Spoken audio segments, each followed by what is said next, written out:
इतिहास हमें बताता है कि भारत में 5000 साल पहले एक विकसित सभ्यता थी, पर इतिहास ये कभी नहीं बताता कि उस सभ्यता के लोग बिना किसी बड़े युद्ध, बिना किसी बड़ी तबाही धीरे धीरे कैसे गायब हो गए। ना कोई राजा मिला, ना कोई बड़ी सेना मिली, ना ही कोई बड़ा महल मिला, फिर भी इतनी बड़ी सभ्यता कैसे चल रही थी। और सबसे खतरनाक सवाल, क्या आज भी हम उन अधूरे राज पर जी रहे हैं?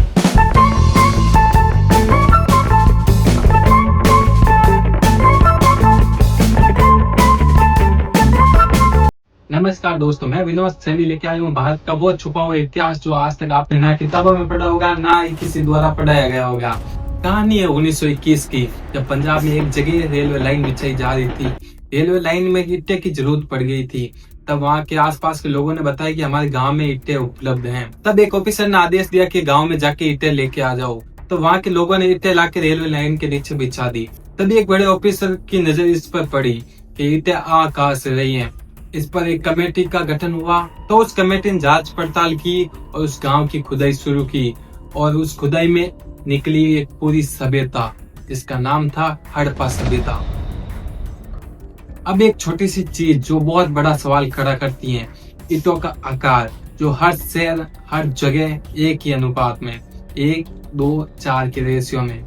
आज के समय में भी इतना परफेक्ट स्टैंडर्ड मेंटेन करना आसान बात नहीं है। तो उस समय में 100 किलोमीटर से ज्यादा एरिया में इतना कैसे संभव हुआ?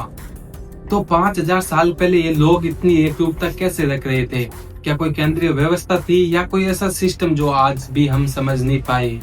सिंधु घाटी सभ्यता के लोग सिर्फ घर बनाना नहीं जानते थे, वो जीवन जीने के कई तरीकों में उन्नत थे।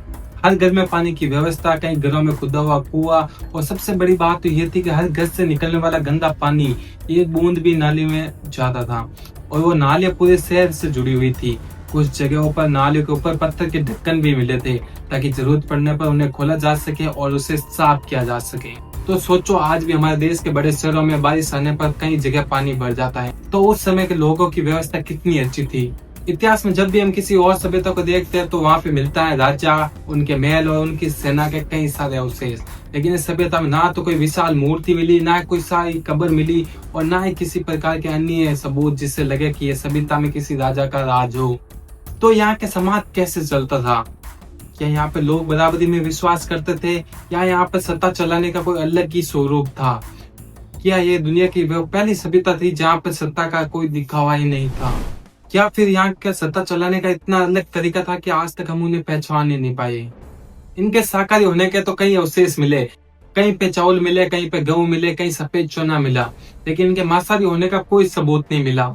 यहाँ पर कई सिक्के मिले जिन पे जानवरों के चिन्ह मौजूद थे, कहीं पे बैल, कहीं सांड, कहीं गेंडा और अन्य कई प्रकार के जानवरों के चिन्ह मिले, पर यहाँ की कोई विशेष लिपि नहीं मिली जिससे आज तक कोई पढ़ सके या कोई समझ सके।